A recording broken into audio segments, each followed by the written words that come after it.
very much for joining us today at this media launch of the regional overview and plan response for the impacts of Hurricane Beryl in both Grenada and in Saint Vincent and the Grenadines. I'm also very honored to have with us today the Honorable Dickon Mitchell, the Prime Minister of Grenada, as well as the Honorable Ralph Gonsalves, the Prime Minister of Saint Vincent and the Grenadines. Before I give us the opportunity to hear directly from the distinguished Prime Ministers, please allow me to say a few words, and then we'll also play a very short video. And then I'll first pass the floor to Prime Minister Mitchell, followed by Prime Minister Gonsalves. On July 2nd, Hurricane Beryl pummeled across Grenada and Saint Vincent and the Grenadines, causing widespread devastation, destroying infrastructure, erasing livelihoods, and disrupting lives at a scale and ferocity that is becoming all too common. From July 3rd, I had the opportunity, which I must say was a very sobering opportunity, to see firsthand the scale of the destruction and the immediate impacts on families and communities across the island. I visited Union Island, Meru, Canouan, as well as the three northern parishes of Grenada. The United Nations, in full consultation with the affected governments, supported with our technical staff, the Caribbean Disaster Management Agency Rapid Needs Assessment Teams, and concurrently also with the Caribbean Disaster Emergency Management Agency, we have been collectively supporting the country's national disaster management agencies. I would like to just say I deeply value the partnerships that have been coming together in support of national governments, and even more so value the leadership of those governments in managing both the coordination and the assistance that's coming in. With this press briefing, we're here to announce the launch of the regional overview and the planned response, which aims to provide life-saving and time-critical humanitarian support to over 43,000 people, 24,000 people in Grenada and 19,000 people in Saint Vincent and the Grenadines. The response plan is based on three core objectives. First, to scale up immediate and integrated coordinated humanitarian assistance by addressing life-saving and most immediate needs such as food and non-food, water and sanitation, health, shelter repair, and maintaining a complicated logistics and supply chain. The second objective is to support the restoration of livelihoods and all critical services, ensuring that early recovery and livelihoods is not an afterthought, and we all respect the principle of to build back better. And the third objective is to really make sure that we focus on those needy groups to be sure that we leave no one behind, particularly those with vulnerabilities due to age, gender, disability, etc. The impacts on families and communities from Hurricane Beryl are stark, as you will soon hear directly from the Prime Ministers. While we seek to support governments to meet immediate humanitarian requirements, it will remain equally important to think of and plan for medium and long-term support requirements. What Grenada and the St. Vincent and the Grenadines need right now is international financial support and global solidarity. And I hope through this press briefing and interactions with these Prime Ministers, these requirements will become even more clear. So before I give the floor to the Honorable Prime Ministers, I would like to show a very short video, and then I will hand the floor to Prime Minister Mitchell. So if you could please run the video.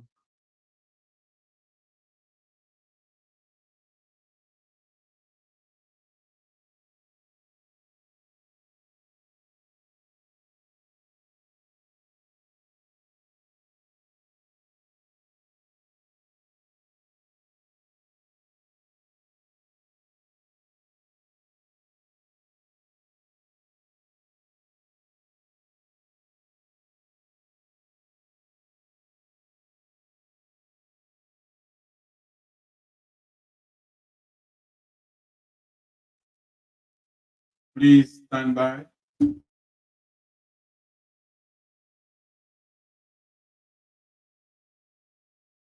Okay, well, maybe we'll run the video at the end of the segment. I don't want to keep the Honorable Prime Ministers waiting too long.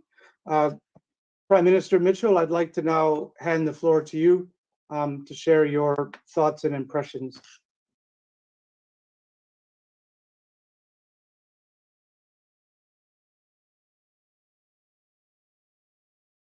Could you please stop the video and allow the Prime Minister the floor? Thank you. Honourable Prime Minister. Thank you very much, Simon, and pleasant afternoon to you, to the Honourable Prime Minister of Saint Vincent and the Grenadines, Dr. Ralph Gonsalves, members of the international media who are with us this afternoon, viewers, all. A pleasant afternoon to you, and thank you for joining us at this international media briefing and for your partnership to share our challenges and our needs with the global family. I will say a short statement on the impact of Hurricane Beryl on the state of Grenada. I hope that by doing so, we can send a short but succinct picture of the challenges we face and the assistance and help that we need. On Monday, 1st July 2024, Hurricane Beryl made landfall on the shores of Grenada as a Category 4 hurricane. The before and after pictures indicates that the northern part of Grenada, which includes the parish of St. Patrick, some parts of St. Andrew, some parts of St. Mark, were heavily impacted. But moreover, the sister isles of Carriacou and Petit Martinique, which are our small islands, were completely devastated. What do I mean by that? 90% of all buildings in these islands were destroyed.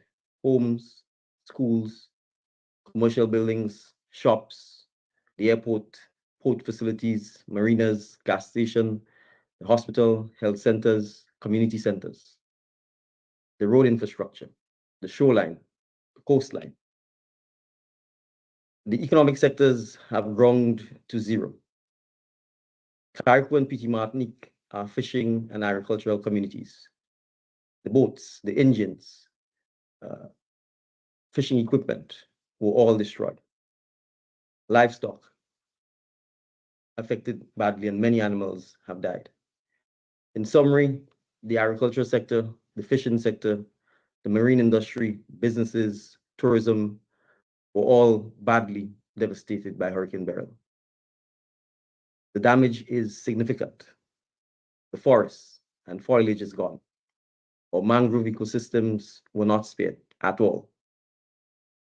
We will need a complete assessment of our biodiversity, cleanup of our beaches, and assessment of our coral reef to assess the level of damage and to ultimately clean them up and to encourage regrowth and to encourage our fish to come back to our waters.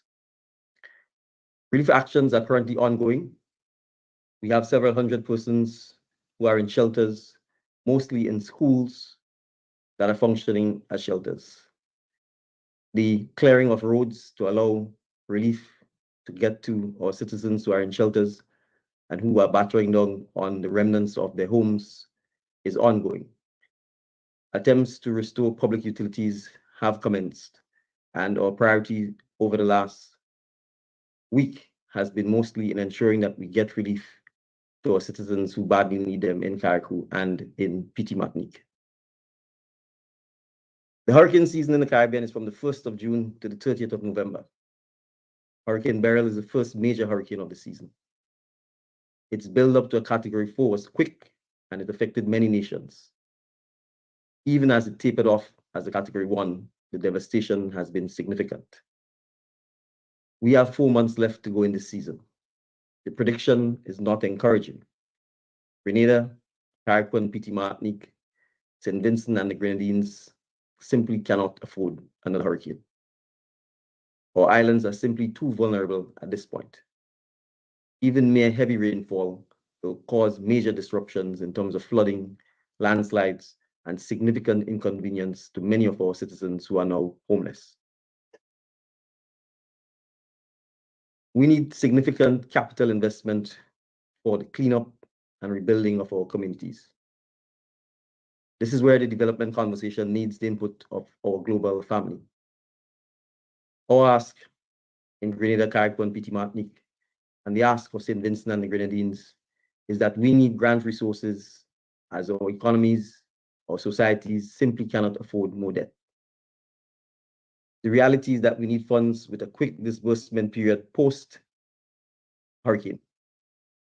In the ideal situation, and we make this call now, we should in fact have funding in place even before the event so that we can respond immediately. The conversation on sustainable development calls for the creation of new facilities that will give us, as small island developing states, on the forefront of the climate crisis, the flexibility to have fast access to grant funds. In the normal scheme of things, disbursement periods are best case scenario 4 to 8 weeks. This is simply too long. In Grenada's case, in Carrick and Petit Martinique's case, in Saint Vincent and the Grenadines' case, we need the funds now. It is only 10 days since the passage of Hurricane Beryl, and our needs and the needs of our citizens are immediate. We must secure our nations. We have to do so. In Grenada's case, we've demonstrated fiscal resilience in our legislation and enormous responsibility by ensuring that we set aside funds for rainy days and disastrous days such as the 1st of July by the use of our National Transformation Fund, by setting aside 10% of our CBI revenues to help with recovery and relief efforts. We have purchased insurance for our water and electric companies who oftentimes are unable to find insurance from private insurance companies to ensure the external distribution and transmission systems. We have maintained and paid for, at sometimes significant costs, for parametric insurance policies for natural hazards through the Caribbean Catastrophic Risk Insurance Facility. But the payout from all these funds is a drop in the bucket of the amount of financial resources we need to rebuild Carrick and Petit Martinique and our northern parishes. The cost for living on the front lines of the climate crisis is too high for us alone to pay or to bear the brunt of. Our people, our societies, our islands want to stay alive. We deserve to stay alive. And so we need your help and your assistance in making this happen.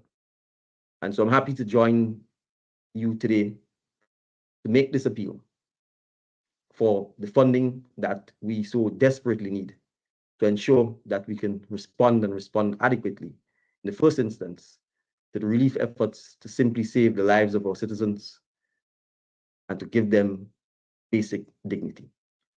I take the opportunity to thank you for giving me this chance to be with you this afternoon, and I look forward to answering any questions that members of the media may have. Thank you. Thank you, Mr. Prime Minister, for your very clear message. I think anyone who heard the beginning of your description of the impact on those islands can't fail to clearly understand the remainder of your message around longer-term financing, living on the front lines of climate change and the impacts of climate change. I now would like to take the opportunity to introduce the Honorable Ralph Gonzalez, the Prime Minister of Saint Vincent and the Grenadines. Prime Minister, thank you so much for joining you, and you have the floor. Thank you very much. Good day, my brothers and sisters. I want to begin by thanking you for having Prime Minister Mitchell and me on this particular appeal. I want also to indicate that I adopt all that Prime Minister Mitchell has said and call what he has said my own. I shall, however, say further. In the archipelago of 32 islands of Saint Vincent and the Grenadines, 9 of which are inhabited, 5 of the southernmost islands are devastated. That is to say, Canawan, Mairo, Union Island, and the resort islands of Petit Saint Vincent and Palm Island. And further to the north, the main of the Grenadine Islands, Bequia, that did not see the devastation as in the south, but saw extraordinary damage and loss. Similarly, on the main island of Saint Vincent, in which there was also significant damage and loss. The devastation wrought on the 5 southern islands, plus what has happened in Carriacou and Petit Martinique, together they constitute Beryl's Armageddon. There's nothing there, really.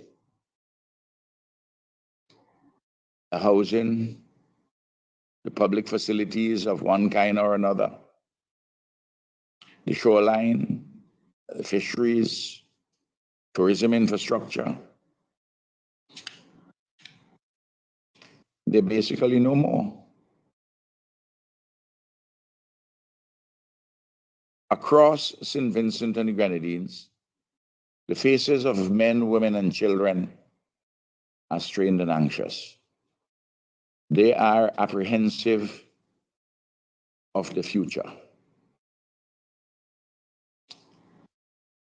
My country has had 4 significant disasters or emergencies since 2020. COVID, which we all know. In 2021, in April of that year, there were 21 volcanic eruptions. In July of that year, there was Hurricane Elsa, and then now a Category 4 hurricane. In between, interspersed by excessive rainfall causing floods and droughts and land degradation. All of these are connected to deleterious climate change. And this matter has to be addressed by humanity. We are on the front lines. What is the damage that has caused, that Beryl has caused to St. Vincent and the Grenadines, will run into hundreds of millions of dollars. We don't have the material or the technical resources. To be sure, we are a resilient people. We have done a lot relying on our own efforts. And we have faith. And we have fresh hope.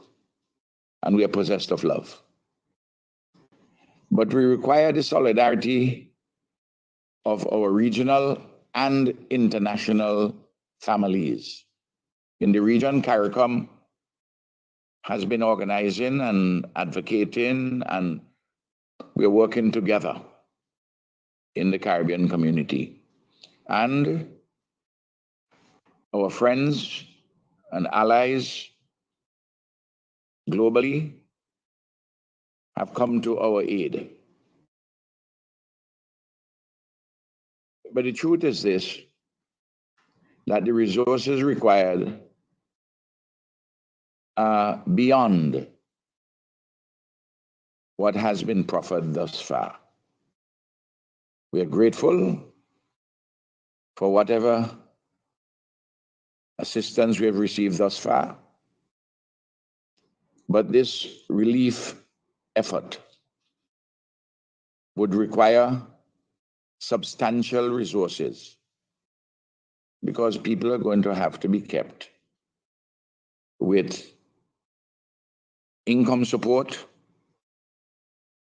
and production support for a significant period of time while we clean up and while we seek to rebuild.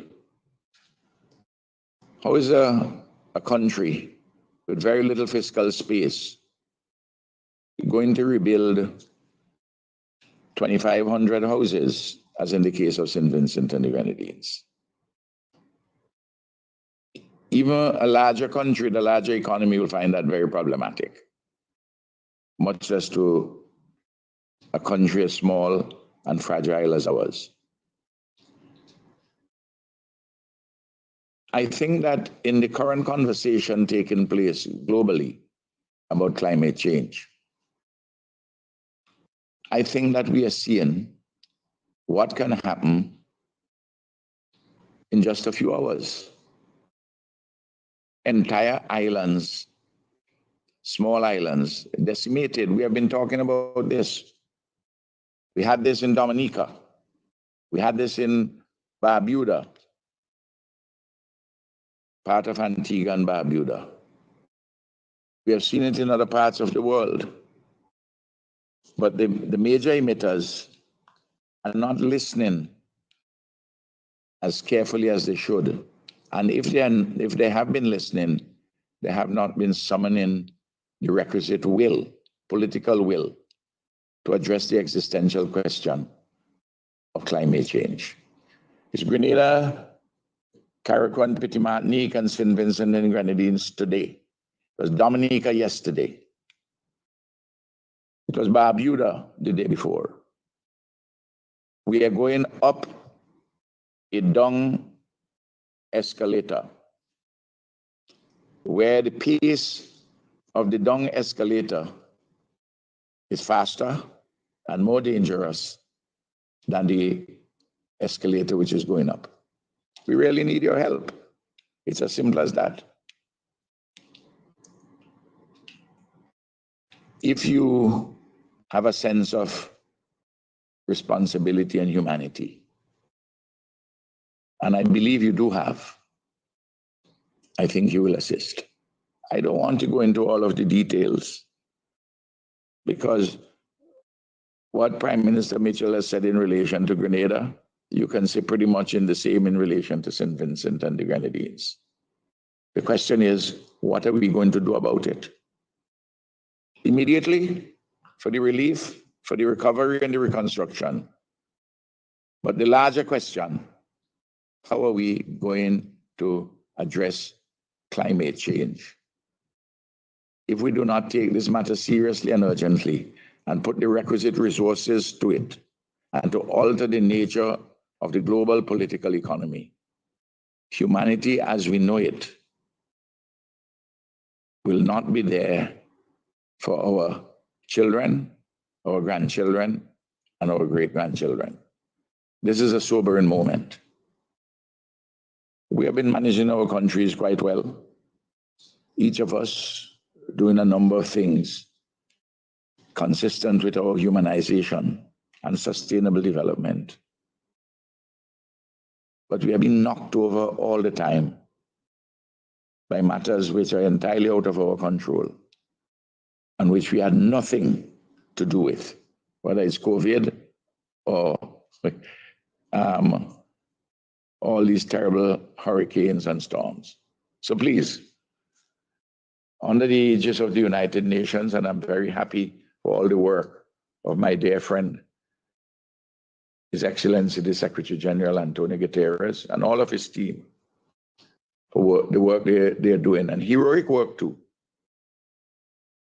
We need to get this to individual governments which possess the means to help at this moment and for the future. Thank you.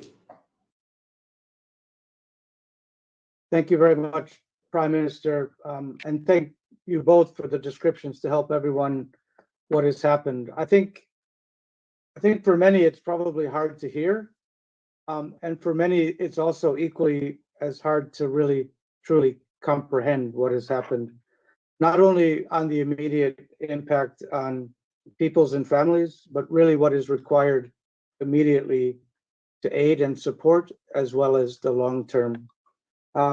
I'd now like to give the opportunity for any members of the press who would like to ask a question of either of the Prime Ministers. Before you ask, could I please invite you to introduce yourself, which press you're calling in from, and which or both prime ministers you would wish to address. So I see Peter Richards. Thank you very much, Peter Richards, Caribbean Media Corporation, Barbados.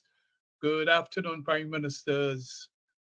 The United Nations Prime Ministers last night adopted the Multidimensional Vulnerability Index, the MVI, as against what was being used before, the Gross National Income, the GNI. Prime Minister Mitchell, you spoke about you needing funds now and you need it faster than what is being given before. The IMF and the World Bank used the GNI before. How do you put into context what has just transpired at the United Nations, given what we are now suffering from the passage of Hurricane Beryl? Well, I think both Prime Minister Gonzalez and I think almost all of CARICOM certainly welcome the adoption by the UN of the Multi-Vulnerability Index. And I think as painful as it is, we've just had on the 1st of July, demonstrable evidence of why we've advocated for a more diverse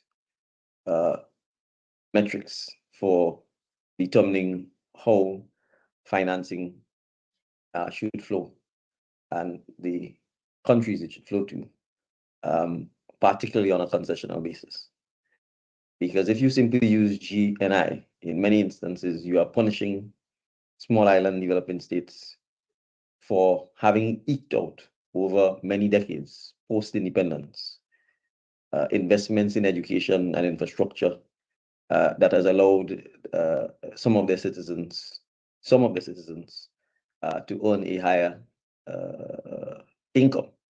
But the reality is, in many instances, higher income doesn't necessarily translate to higher standards of living because we have to factor the cost of living.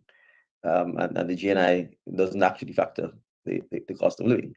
So the reality is, for many of the small island developing states in the Caribbean, in the Pacific, the vulnerabilities that we face, I think, have been, in the last, Prime Minister Gonzalez gave you examples of them. Volcanoes, dreadful hurricanes. He didn't talk about the impacts of geopolitical wars and so on food pricing, on fuel pricing, and how that impacts our economy. So we are in a situation where, without fail, every couple of months, you are facing significant vulnerabilities. In Grenada's case, for example, we had a significant drought for the first 6 months of the year. And as soon as the rains have started to fall, we get hit with this dreadful hurricane. So it is something we've advocated for. We've championed within the small island developing states space. We've championed for within CARICOM, but it is just one of the things that needs to be addressed. And we also have to be careful that it is not used to disadvantage anyone. But I certainly, at this stage, would say we certainly welcome. But it is not just the UN. There are multilateral financial institutions, the World Bank, IMF, etc. We are not there yet. This is just really the start. So it's a long road to go, and we have to be persistent and consistent, advocating for things like that. But there are many other instruments and tools that needs to be addressed as well. Debt suspension clauses, whenever you have these disasters, is something that we need to look at. Debt forgiveness, especially when the debt has been incurred as a result of natural disasters, and they need to constantly have to rebuild. So this is just really a drop in the bucket of collective actions that we need to take to show up and pay particular attention to the challenges of small island states like Grenada and Saint Vincent and the Grenadines.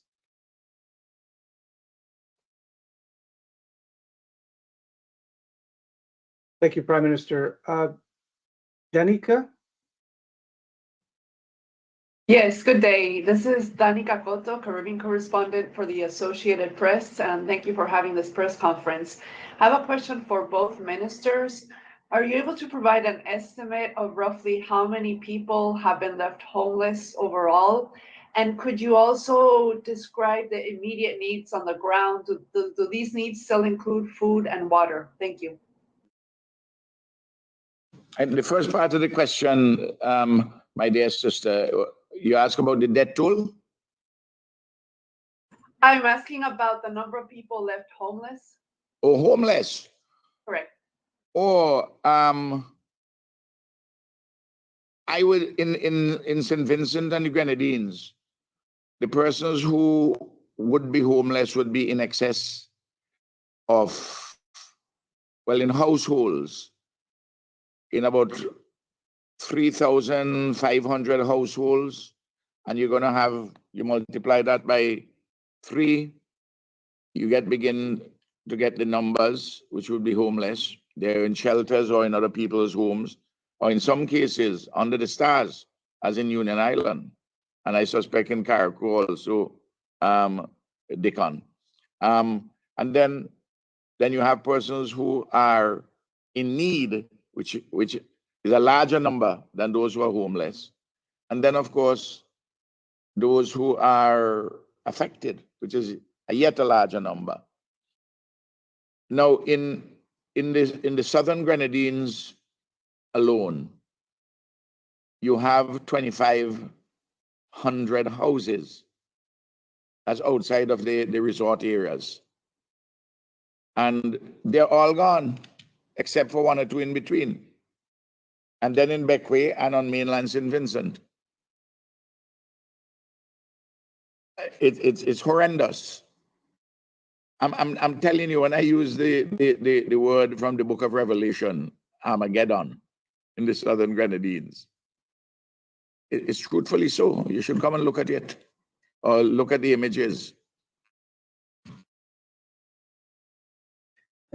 Thank you. Well, I certainly think in Grenada's case, we're looking at, and I'm taking homeless here in a strictly narrow sense where the homes have been completely destroyed. We're probably looking at least 4,000 people. But there are people whose homes are significantly impacted, and I'm saying here where there's no roof, for example, or where parts of it are destroyed. You probably would have to add another 4,000 to that number. So anyway, between 8,000 to 10,000 people. I won't use the word homeless, but in a collective sense, you're looking at a minimum, at least 10,000 people who've had significant damage to their homes, and to a large extent, that will cover Carriacou, Petit Martinique, and some of the northern parts of the island. In the case of Carriacou and Petit Martinique, make no doubt about it, we are going to have to feed the population of Carriacou and Petit Martinique for the next 6 months. There is no economy.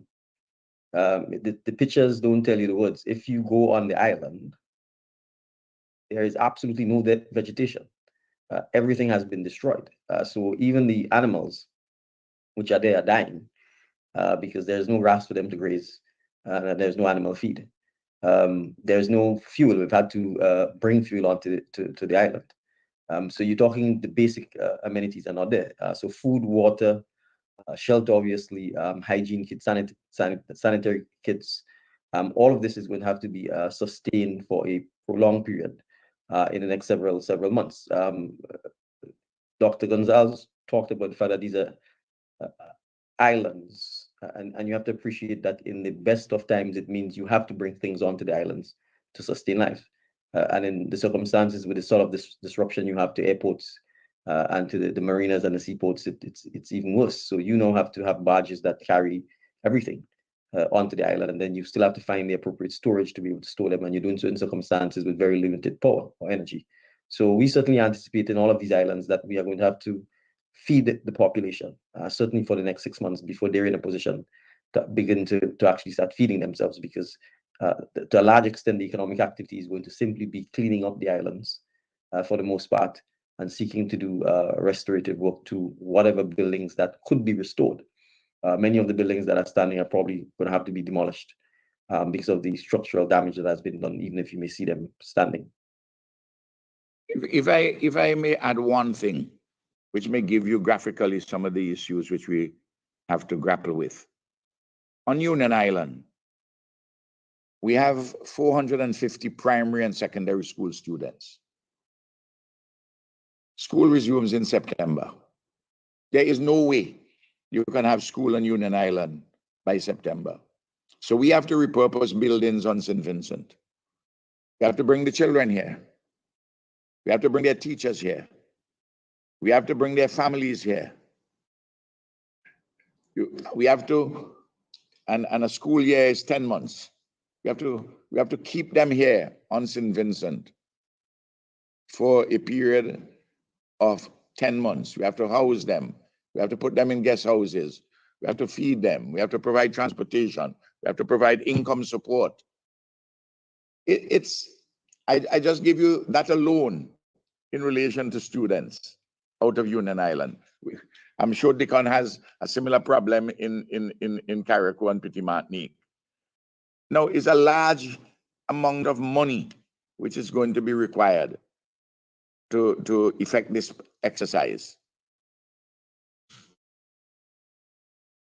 Thank you very much, and thanks for highlighting those longer term impacts. And this also extends to the entirety of the water systems being broken and need to be put up, the entirety of the electricity systems that need to be put up, as well as the cost and the difficulty of doing everything transport by sea and others. Is there any other questions that any members of the media may wish to ask?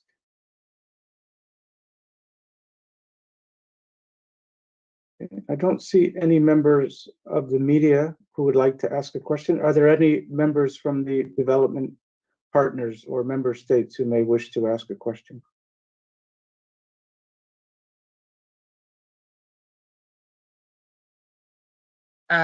Sorry, can you hear me? Yes. I'm a journalist. My name is Matteo. I'm a journalist from Climate Home in London, in the UK.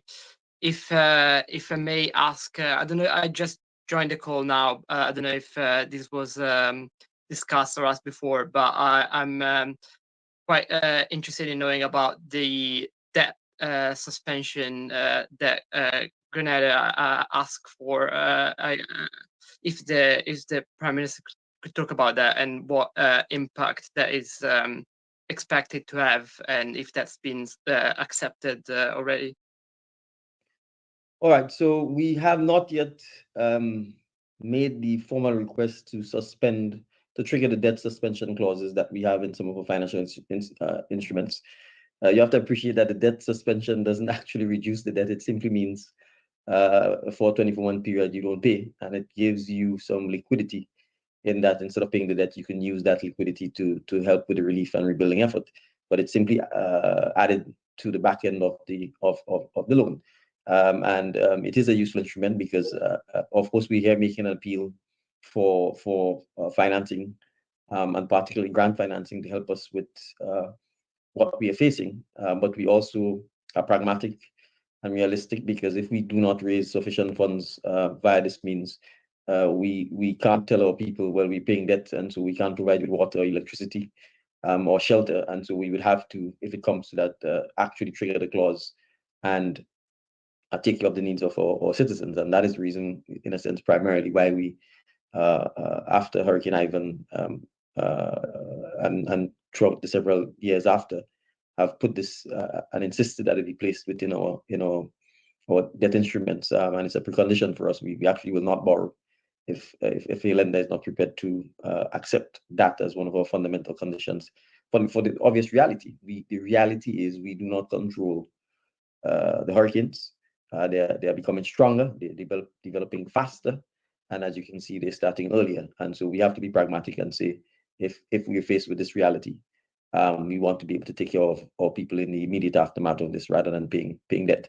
So we are still doing the analysis, and I will say this: the more we are able to get our development partners to provide some grant funding to us, the more we would want to keep our obligations and pay and service our debt. And so to some extent, really, this is an opportunity to allow us to meet our obligations to our bondholders, while at the same time taking care of the needs of our people by obviously contributing as generously as we're asking our development partners to do to this flash appeal and this grant appeal. If I may just add something if I may add something to what my brother from London is raising, the question.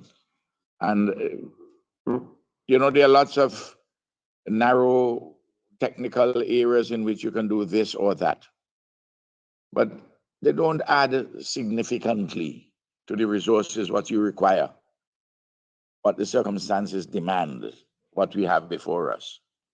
And part of the problem is that the international financial institutions and indeed our own regional development bank, they are not fit for purpose for disasters of this kind. There's very little money available for relief of the kind which is now required.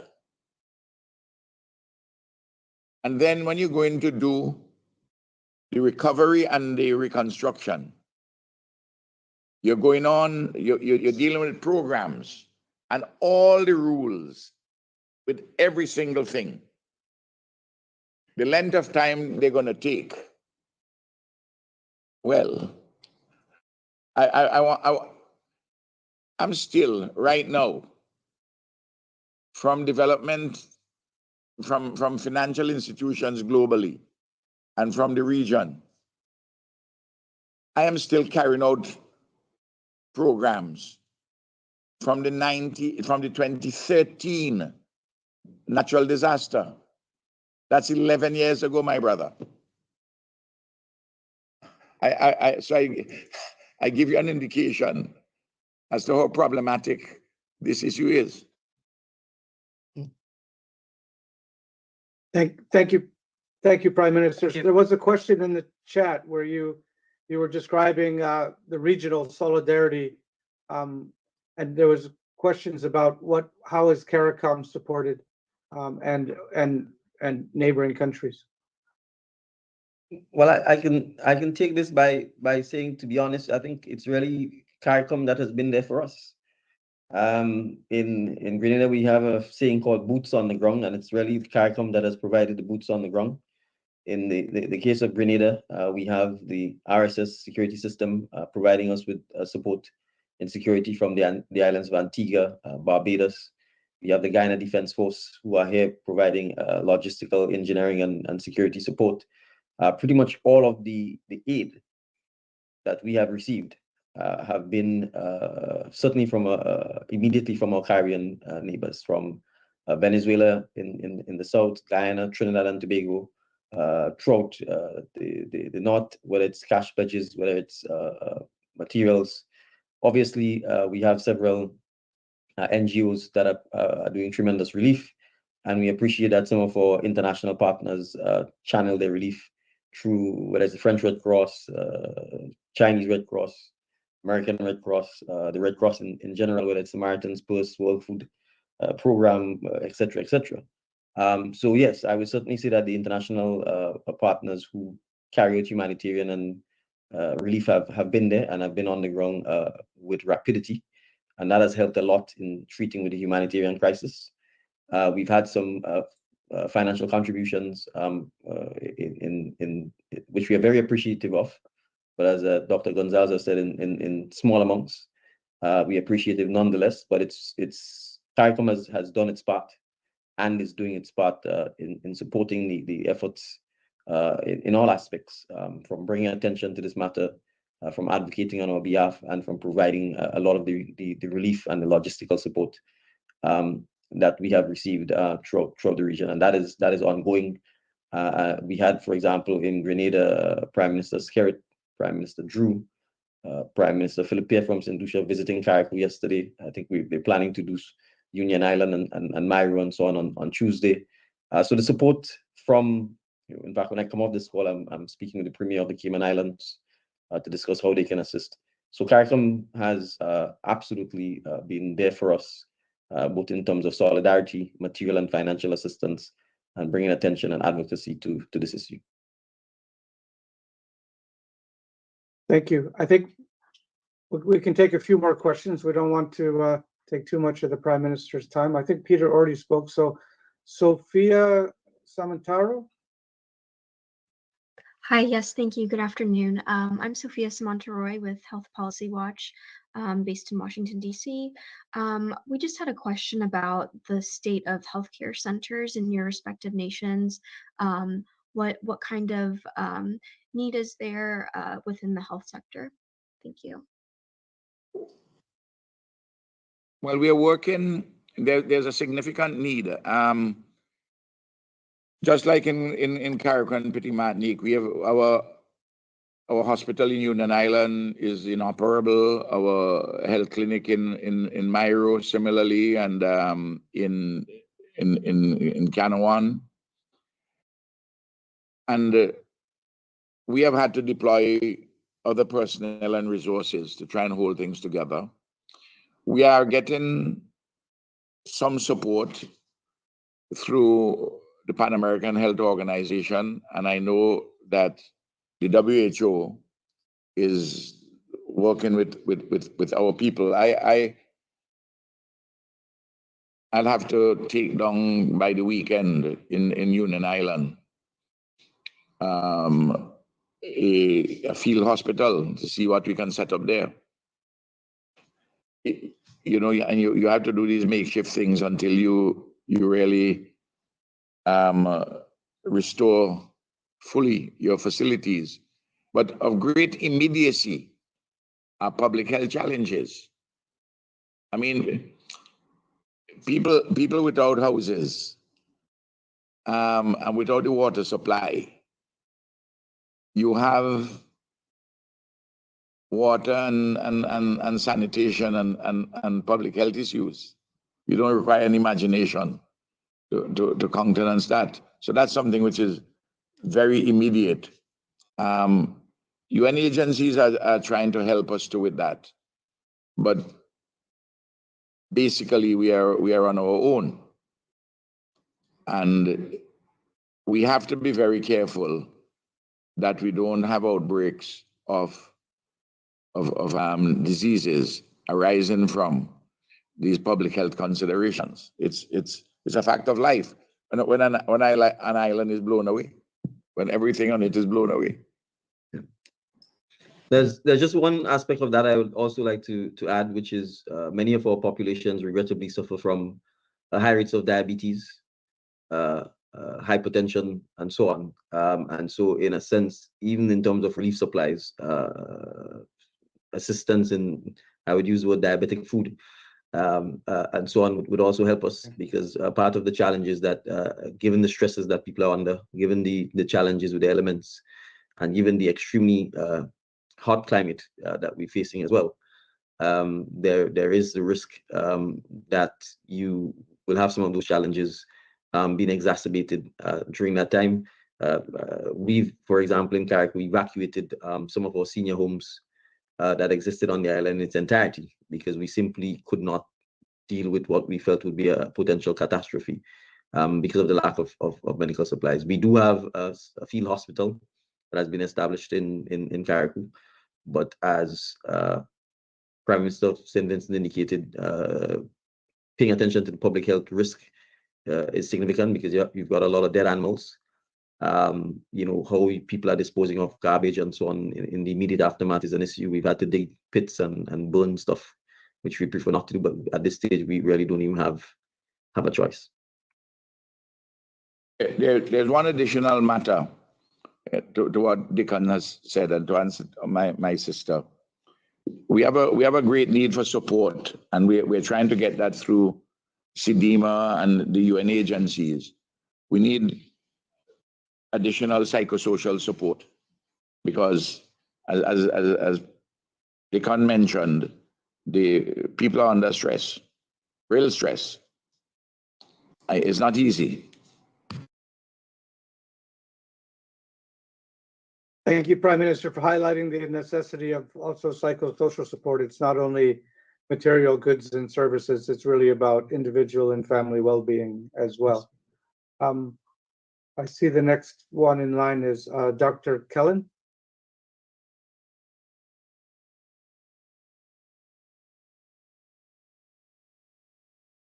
Okay, I don't know if he's there. Yes, I'm here. Are you able to hear me? Yes, please. Thank you. Yes, so I have two questions for the leaders. The first Sorry, question could you please has, identify where you're calling from? yes, I'm Dr. Bub with the Bub Report. That is Grenada's The Bub Report. Yes, so the two questions, one has to do with the current methodology for loss and damage, and how sustainable is the current methodology with respect to how loss and damage is calculated, given the frequency and ferocity of the storms that the Caribbean continues to confront. And the second question has to do with our positioning as small island developing states. We are no longer considered low income. And as a result of that positioning, it is now very difficult for small island developing states to be able to acquire grant funding from many multilateral donor agencies. So the question is here, do you feel as leaders that there is a conversation to be had with respect to how we are thinking about perhaps not removing that particular methodology in respect to how we are able to access funding from international donor agencies? So those are my two questions. All right. Well, I think we sort of touched on this point earlier when I think Peter Richards raised the issue about national income or GNI or GDP per capita against the multi-vulnerability index. And I made the point that to some extent our islands are being punished for the fact that over several decades, some of our citizens, at least on paper, have been able to what I would call eke out marginal increases in their income. But I've pointed out increases in income does not necessarily lead to increases in improvement in the real standard of living, for obvious reasons, like the issues we're facing today. So even if you might have worked hard all your life and increased your income, the fact is in 45 minutes, you can have all of that blown away. And if you're a 50-year-old who spent the last 25 or 30 years working, and your entire home is destroyed, where are you getting the income from to build back that home? Where are your children getting the income from to go to school? Where is the farmer getting the income from to replant? Where is the fisherman getting the income from to rebuild or buy a boat and an engine and start all over again? So the reality is that we are here asking for grant and for financial assistance, not on a loan basis, because we are saying what has happened here is no fault of ours. To the contrary, you may either say best case scenario, it is no fault of anyone, or being more accepting of the reality. We are saying it is the fault of the climate crisis, and those who have engineered the climate crisis because of the way in which the economies have been built and who are prosperous and are prospering and continue to do so, have a moral and a legal obligation to accept responsibility for the challenges that we are facing through no fault of our own, the destruction and the devastation and the setbacks that we are facing through no fault of our own. It is going to take these islands decades to get back to where we were in 2024. And that's just the reality. And that has to be financed because our people deserve to live. So from our perspective, and Dr. Gonzalez talked about it, the fact is there is little funding available for relief as a result of these kinds of disasters. And we are saying the financial institutions of the world must change and adapt to ensure that there is adequate financing available, that is not loan financing, to combat and address both pre and post these kinds of natural disasters, which are no fault of the small island developing states. If I may add to very important two questions asked by our brother, I didn't quite get his name. Dr. Bub. Dr. Bob. Bub. Yes, Bob. The discussion on the assessment of loss and damage is a conversation which is going on in the international community. How do you make the precise assessment of all these? And they're different methodologies. And you're quite correct in implying that some methodologies are configured which are disadvantageous to small island developing states and in circumstances like we are. And but there's not been a consensus which has evolved around that issue of the measurement. But we are pushing, and we may well get there. The second, so that we have to use even with the existing measurements, you have different countries, different institutions would put a number of different things in the mix, so to speak. Now, in relation to the question of the graduation, this is a matter which we have been fighting. I for instance, and Dickon can tell you this, he would have received 3 letters from me in the last few months. And because he has received 3, and I sent to 200 leaders globally, it means that I've sent 600 letters. Because there were some persons in the World Bank at particular levels, I don't know under whose direction they were proceeding, but for the IDA wing, the IDA component of the World Bank, International Development Association, where you get very low interest rates and long periods of amortization of the debt, they began to say that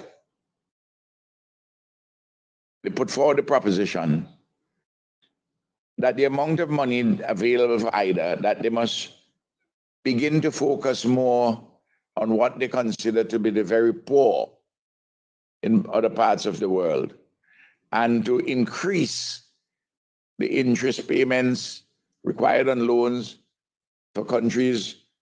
There are 4 countries in the Windward Islands, and we are all IDA countries. There are 75 IDA countries in the world.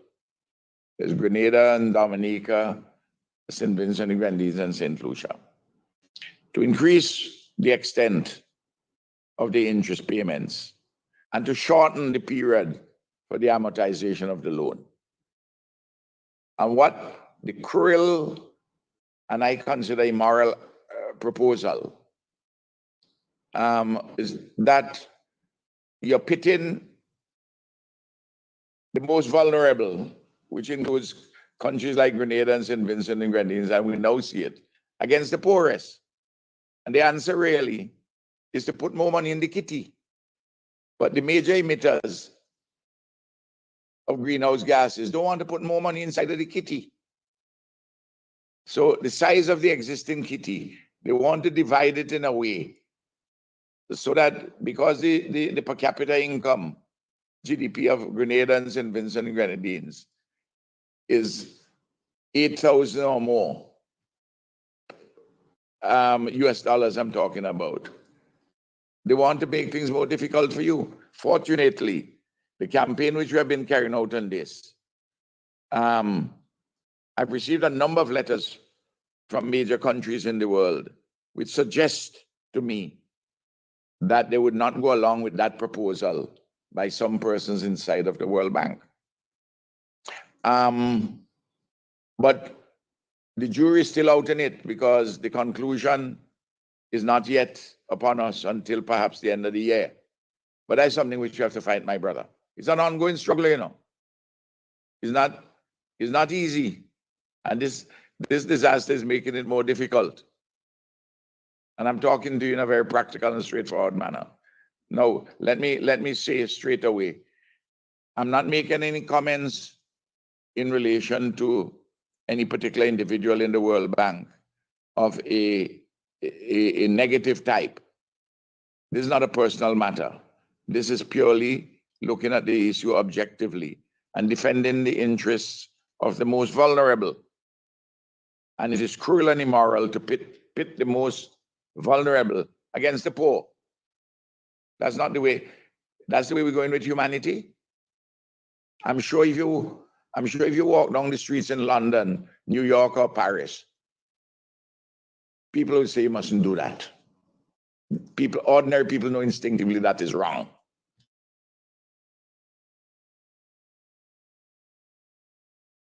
Thank you very much, Prime Minister Gonzalez. Thank you very much, Prime Minister Mitchell. I think just you both joining together really shows and highlights the answer to the question about regional solidarity, which was raised.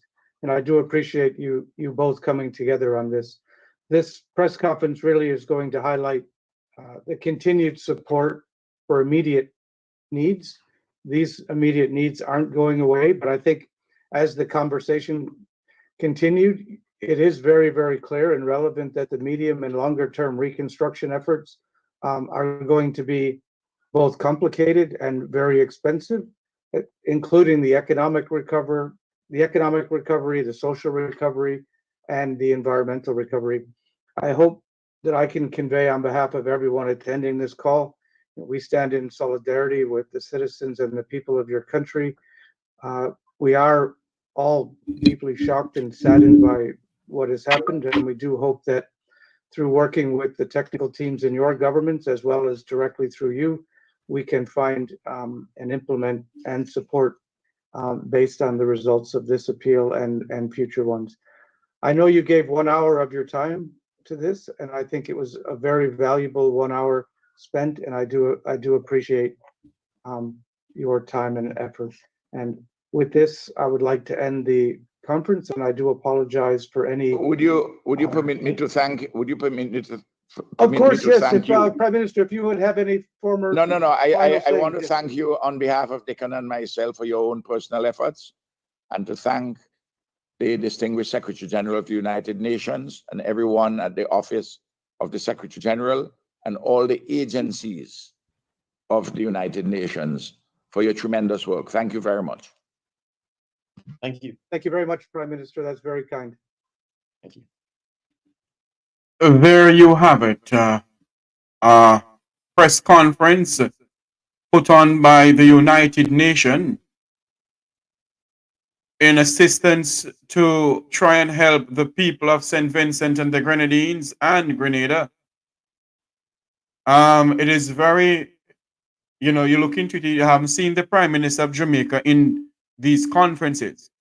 The Prime Minister of Grenada said that the government of the Cayman Islands have reached out to them in any way they can to assist them. That is to show you the level of devastation that this hurricane has brought on to the people of the Caribbean. And we must all come together as brothers and sisters in the Caribbean to see what we can do. And I go back and I speak about my own country, Jamaica, and the people of the Breadbasket Parish of St. Elizabeth, the people of Westmoreland, the people of Hanover, and the people of Manchester. They need our help. And we must find a way to see how we can assist them. I see somebody just came into my phone a while ago, that the Consul General of New York is calling out for members of the Jamaican diaspora to help.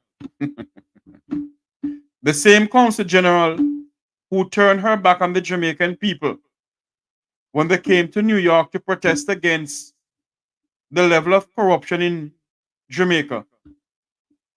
The same Consul General who believed that she's above the Jamaican people. The same Consul General is being paid by the taxpayers of Jamaica in New York. Couldn't stand to see the Jamaicans who live below Crossroad, who came out in their numbers in New York, to stand up and speak out against the level of corruption in Jamaica. The same Consul General of New York is calling on Jamaicans from all walks of life to support what is going on in Jamaica when it comes on to the level of devastation with Hurricane Beryl. If I'm reading this thing correctly, estimate damage to hospitals and health center, $1 billion. That's on her Facebook page. on her Facebook page that the devastation of Hurricane Beryl to the health sector in Jamaica is $1 billion. And the Jamaica Consul General to New York, Her Excellency, is calling out for Jamaicans to support in whatever way they can. Now, Jamaicans must know what they want to do, who lives in the diaspora. What I'm going to say this afternoon, before I end up come on with a different program, is what we are doing here in the Make We Talk program, what we're pushing to do on the Make We Talk program, is for those who want to assist the people of St. Elizabeth in particular, is that you can come through me, because there is a hardware that I am working with to assist the people in St. Elizabeth. It will be very transparent. You'll get to speak to the owner of the hardware. I don't know where Vegas is. No, do I want to know where Vegas is. Don't ask me where Vegas is, please. We will be allowing you to speak to the owner of the hardware. As a matter of fact, we intend to end up getting a price list from him. I spoke about it yesterday. That we can get plywood, zinc, and nail. Now, when we buy those things and distribute it to the people, how they're going to get it to refurbish their house or to build their house or whatever they're going to do, I don't know. But what we're going to do is try our endeavor best to see what we can do from this angle of the Make We Talk program. Let me turn on this camera here. I didn't plan to do. Let me turn on the camera here. From the Make We Talk program, let me take off this. Well, it's the conference that they had earlier on. Yes. From the Make We Talk program is that members of the Jamaican community overseas, and the sound of my voice, who know my number, we will allow you to speak to the owners of the hardware. I know there's a problem in getting through to them down there sometimes because of no internet access of such. But we can WhatsApp them. It will go through, hopefully. But the plans that we have here in the Make We Talk program is that we will assist in whatever way we can, and we're going to work with that hardware down there. We're not going to send any money to no government, no MP, no councillor, no caregiver, no what they call it, people who have foundation and something. I'm not doing it. I'm not going to do it. The hardware person that I'm speaking about, he has been in that community for many years. And the amount of people that he has helped, the older set of people in centers that he has helped, in the Treasure Beach and South St. Elizabeth area, he has helped them so much. He has given them zinc, nail, and whatever. And sometimes he not even get paid for it. But he still helped. So whatever you all can assist with, in whatever way you can, you have my number. You can reach out to me. We will speak off air. We'll be transparent with this. I don't want nobody money. And that is why I decided to work with the hardware. I don't want nobody money. That's my number on the screen there. Call me or WhatsApp me. We can sit and we can talk and see what we can do to assist our brothers and sisters in Jamaica. I do not know about how you can assist our brothers and sisters in Saint Vincent and the Grenadines and our brothers and sisters in Grenada. I reach out to the Prime Minister's Office of Saint Vincent and the Grenadines and they told me point blank that yes, he would love to come on my program, but he's a very busy person. I'm going to reach out to somebody who I know, who know him very well. I have his number. I know Prime Minister Dr. Ralph Gonsalves. I've met him more than once. I have his number, but I don't know if that number is working anymore. So I reach out to the Prime Minister's office to see what we can do from our end. But I will not get involved with any government officials in Jamaica. I will not get involved in any organization in our country who is affiliated with the government of Jamaica. And I will not get involved with any Seventh-day Adventist organization. I'm not going to tell anybody that they mustn't do it. If you want to, that's your business. But I'm not going to do it. What we are working with is a hardware that we are going to work with to assist the people in whatever way we can. What we are hearing now, that the people of St. Elizabeth is in need of water. Water. They need of building supplies and everything, but they need of water also. When I used to own my water company, there's a water place on Shedden. Is it Shedden Road? That I used to work with. I don't know if I can get a hold of them to see how much we can get funds down to them for them to figure out how they can deliver the water to St. Elizabeth, or we have to go through the same hardware to see if they can get a company to deliver water to people who need water. I wish I was on the ground down there, but I have to be very careful. My life is at risk. My life is at threat because of people watching people. I'm not afraid of nobody, but you have to be wise. And based on what I've been told privately, that I have to be very careful. So I'm going to be very careful, but it will not stop me from seeing what I can do to assist my Jamaican people, and especially the people of St. Elizabeth. And other area that we can assist, we will assist. This program, the Make We Talk program, is for the poor class of Jamaicans. And I would go on further, say the poor class of people within the Caribbean. Let us stand together. Let us work together and see how we can assist our people. But I will not be a part of any foundation or any church group.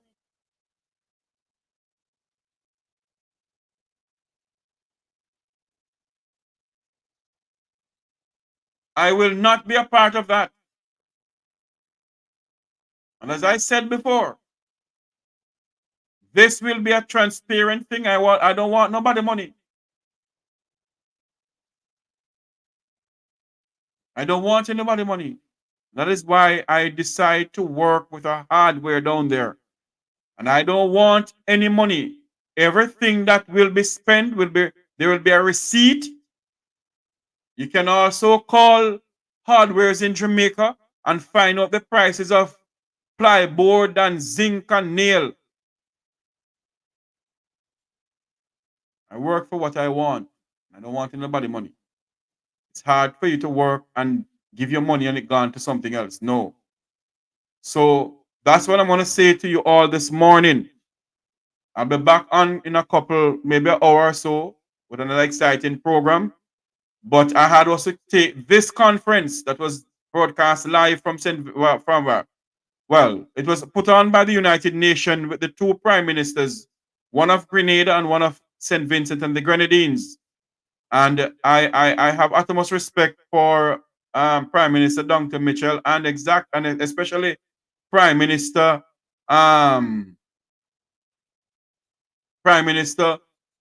of St. Vincent and the Grenadines, the Honorable the Honorable Ralph Gonzalez, a man who I look up to, who is a non-nonsense person. And I respect him to the earth he walk on. Anyway, let us see what we can do. All right. So those who want to call me is 954-529-8030. It's also a WhatsApp number. If you're calling from outside the United States, you have to put one if you're gonna call me directly. But if you're gonna call me on WhatsApp, you can call me and we can talk and see how we can assist. Andre, behave yourself. How are you doing this morning? You know you're not doing it. Sophia, how are you all doing? To all my followers, Fletcher, how are you doing? Everybody who's on the YouTube channel here, good morning, good afternoon, wherever you are. Let us see what we can do to assist our people, all right? Until you hear my voice again, may God bless you. And may God bless the people and Jamaica land we love. Have a great afternoon, everyone. Call me if you're going to assist. Please call. Thanks.